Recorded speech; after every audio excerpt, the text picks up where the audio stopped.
Hello friends, आज हम जो है इस वीडियो में जो है जो एमपी बोर्ड ने अपनी वेबसाइट पर जो प्रश्न बैंक डाली है उसमें जो क्वेश्चन है उन्हें सॉल्व करेंगे। ऐसा कहा जा रहा है कि अधिकतर क्वेश्चन जो है वो प्रश्न बैंक से ही आने वाले हैं और प्रश्न बैंक में जो है हर चैप्टर के 3 पार्ट में क्वेश्चन दे रखे हैं। एक में वस्तुनिष्ठ है, एक में ज्ञान आधारित, एक में समझ आधारित। तो हम जो है इस चैनल के माध्यम से हर एक पार्ट को, हर चैप्टर को कंप्लीट करेंगे। तो अगर आप चाहते हैं कि आपको सारे सॉल्यूशंस मिल जाएं तो सबसे पहले हमारे चैनल को सब्सक्राइब कर लीजिए और अगर वीडियो अच्छी लगे तो लाइक कीजिए और कमेंट में बताइएगा। और कोई क्यूरी हो तो वो भी कमेंट में पूछ लीजिएगा और अपने फ्रेंड्स को भी ये वीडियो ज़रूर शेयर कीजिएगा ताकि उन्हें भी फ़ायदा मिले। और आज जो है इस वीडियो में हम फिजिक्स का जो फर्स्ट चैप्टर है विद्युत आवेश तथा क्षेत्र, उसके जो वस्तुनिष्ठ प्रश्न है वो सॉल्व करेंगे। तो आइए शुरू करते हैं। जो है सबसे पहला जो इसमें प्रश्न दे रखा है वो है एप्सिलॉन नॉट का मात्रक है। तो एप्सिलॉन नॉट का मात्रक जो होता है वो कूलॉम स्क्वायर पर न्यूटन मीटर स्क्वायर होता है। अब ये कैसे आया? तो जो है कभी भी मात्रक रटने की जरूरत नहीं होती है, उसे हम निकाल सकते हैं। और ज्यादातर बच्चे इसमें ये भी गलती करके आते हैं कि वे न्यूटन मीटर स्क्वायर पर कूलॉम स्क्वायर करके आ जाते हैं क्योंकि उन्होंने रटा है। पर अगर आप समझ के करेंगे तो आपको कोई प्रॉब्लम नहीं आएगी। कैसे हमने इसे निकाला है देखिए।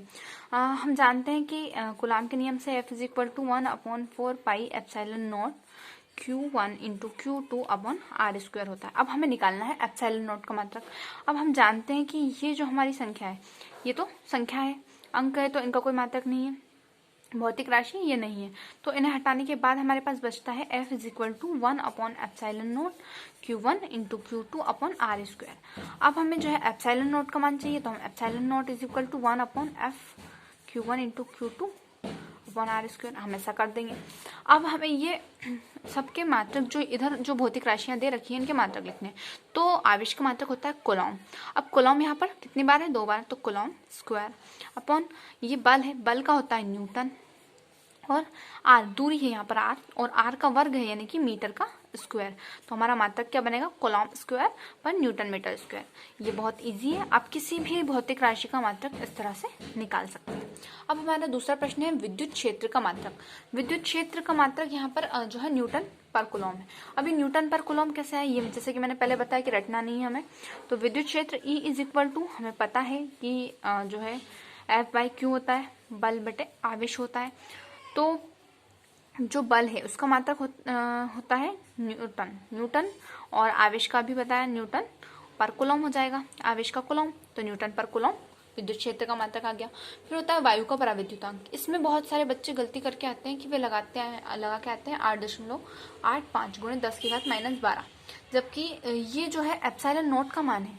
एप्सिलॉन नॉट जो है ये क्या है? ये निर्वात या वायु की क्या है? विद्युतशीलता है, विद्युतशीलता। और आपको पूछा गया है पराविद्युतांक, तो पराविद्युतांक क्या होता है? 1 होता है। किसका? वायु का पराविद्युतांक हमेशा 1 ही आएगा। अब जो हमारा नेक्स्ट क्वेश्चन है वो है एक कूलॉम आवेश में इलेक्ट्रॉन की संख्या होती है। ये जो है जो क्वेश्चन है इसको भी हम सॉल्व करके देखेंगे। वैसे आंसर है 6.25 इंटू 10⁻18, पर हम इसे रटे क्यों? जब फिजिक्स सब्जेक्ट ही रटने का नहीं है तो हम रटे क्यों? तो हम इसको भी सॉल्व कर लेते हैं। जब हम आवेश के क्वांटमीकरण के सिद्धांत से जानते हैं कि Q is equal to NE, तो अब हमें पता है कि यहाँ पर Q क्या है? आवेश है, वो जो हमें दे रखा है 1 कूलॉम। N हमें ज्ञात करना है, नंबर ऑफ इलेक्ट्रॉन, और E होता है मूल आवेश 1.6 गुणे 10⁻−19। ये सभी को पता है, मूल आवेश का मान ये होता है। अब हमें N का मान निकालना है तो हम इसे इधर ले आते हैं। 1.6 into 10⁻19 is equal to N। तो N इज इक्वल टू, जब हम इसे सॉल्व करेंगे तो 6.25 इंटू 10⁻18 आएगा। तो ये हो गया हमारा आंसर। अब हम जो है अगले क्वेश्चन पर जाते हैं। अगला क्वेश्चन है हमारा विद्युत आवेश Q के कारण बिंदु आवेश Q के कारण R दूरी पर विद्युत क्षेत्र E। तो बिंदु आवेश, अब हमें ये हमें पता होना चाहिए कि E इज इक्वल टू होता क्या है? 1/4 pi epsilon not Q upon R square, ये होता है।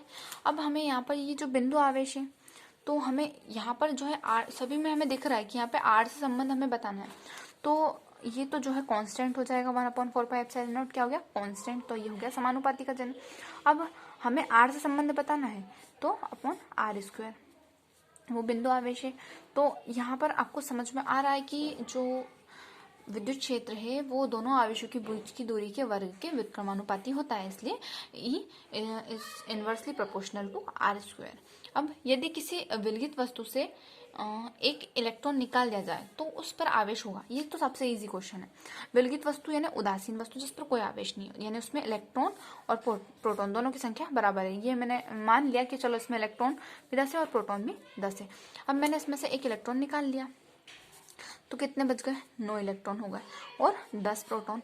तो मतलब इसमें प्रोटॉन क्या हो गए, ज़्यादा हो गए। अब जब तक इलेक्ट्रॉन प्रोटॉन थे, एक पे प्लस चार्ज होता है, एक पे माइनस चार्ज होता है, प्लस और माइनस जो है एक दूसरे को उदासीन करके रखते हैं। लेकिन जब एक जो है इलेक्ट्रॉन कम हो गया तो जो प्रोटॉन है उसका आवेश बढ़ जाएगा, तो इस फिर आवेश हो जाएगा प्लस में 1.6 इंटू 10⁻⁻90। यहाँ पर आंसर ये रहा।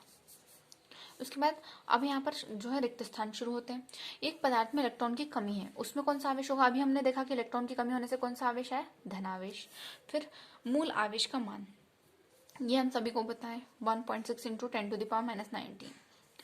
ये विद्युत क्षेत्र का मात्रक सीजीएस पद्धति में। अब विद्युत क्षेत्र का मात्रक हम लोग क्या ज़्यादातर एसआई पद्धति उपयोग करते हैं, तो उसमें जो होता है न्यूटन पर कूलॉम होता है, न्यूटन पर कूलॉम। लेकिन हमसे यहाँ पे पूछा गया है सीजीएस पद्धति में। तो सीजीएस पद्धति में हम सभी को पता है कि बल का मात्रक सीजीएस पद्धति में होता है डाइन, और कूलॉम का स्टेट कूलॉम या स्टेट कूलॉम बोलते हैं उसको, स्टेट कूलॉम। तो यहाँ पर मात्रक हमने लिख दिया डाइन पर स्टेट कूलॉम। अब किसी विद्युत द्विध्रुव पर आवेश, नेट आवेश क्या होता है। तो विद्युत द्विध्रुव आप जानते हैं कि उसमें एक प्लस होता है, एक माइनस होता है। तो उस पर जो नेट आवेश होता है वो क्या होता है, शून्य होता है, क्योंकि दोनों एक दूसरे को क्या कर देते हैं, क्या करते हैं,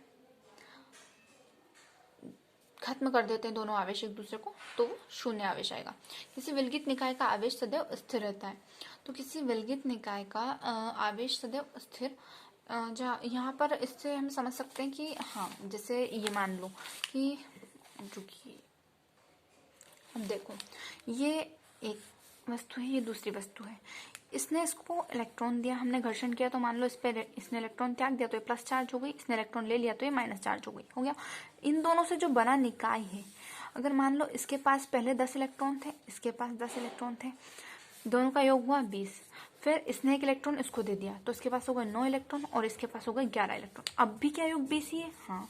अब इसने फिर एक और इलेक्ट्रॉन दे दिया तो इसके पास हो गए 8 इलेक्ट्रॉन, और इसने जो है एक इलेक्ट्रॉन और बढ़ गया तो इसके पास हो गए 12। क्या अब भी 20 ही है, मतलब कि जो इसका कुल आवेश था वो हमेशा क्या आ रहा है, जो है स्थिर आ रहा है, उसमें कोई चेंज नहीं हो रहा। इलेक्ट्रॉन इधर उधर होंगे लेकिन जो निकाय का कुल आवेश है वो हमेशा स्थिर रहेगा।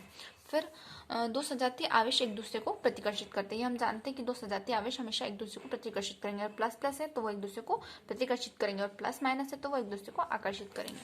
आवेशित खोखले गोले के अंदर विद्युत क्षेत्र शून्य होता है।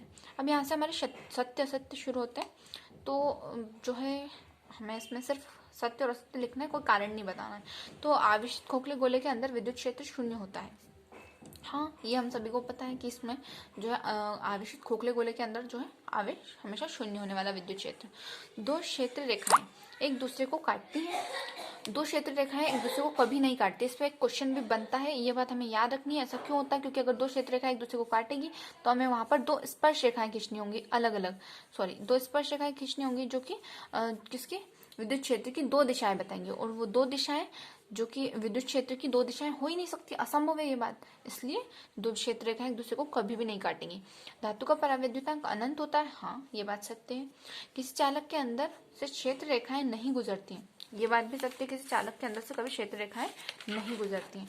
अब हमारा नेक्स्ट क्वेश्चन है, किसी वैद्युत द्विध्रुव आघूर्ण की दिशा धनावेश से ऋणावेश की ओर होती है। यह सत्य है, क्योंकि वैद्युत द्विध्रुव आघूर्ण की दिशा हमेशा ऋण से धन की ओर होती है। एक समान विद्युत क्षेत्र में खींची गई रेखाएं परस्पर समांतर तथा समदूरस्थ होती हैं। तो एक समान विद्युत क्षेत्र में खींची गई जो विद्युत क्षेत्र रेखाएं वो हमेशा हाँ इसी तरह से परस्पर समांतर होती हैं और समदूरस्थ, बराबर दूरी, यहाँ की दूरी समान होगी, समदूरस्थ होती हैं। फिर आती है सही जोड़ी। तो आवेश का मात्रक कूलॉम होता है, वैद्युत फ्लक्स का मात्रक न्यूटन मीटर स्क्वायर पर कूलॉम होता है, ये हम निकाल सकते हैं, आप सबको मैंने बताया निकालना। फिर विद्युत क्षेत्र ई विद्युत क्षेत्र ई जो है वो किसके बराबर होता है, तो एफ बाई क्यू की, ये भी हमने सॉल्व किया था अभी। कूलॉम बल एफ, ये हम सभी को पता है 1/4πε0 Q1 × Q2/r² होता है। प्रोटॉन पर आवेश, प्रोटॉन पर आवेश हमें पता है कि प्लस 1.6 × 10⁻19 कूलॉम होता है।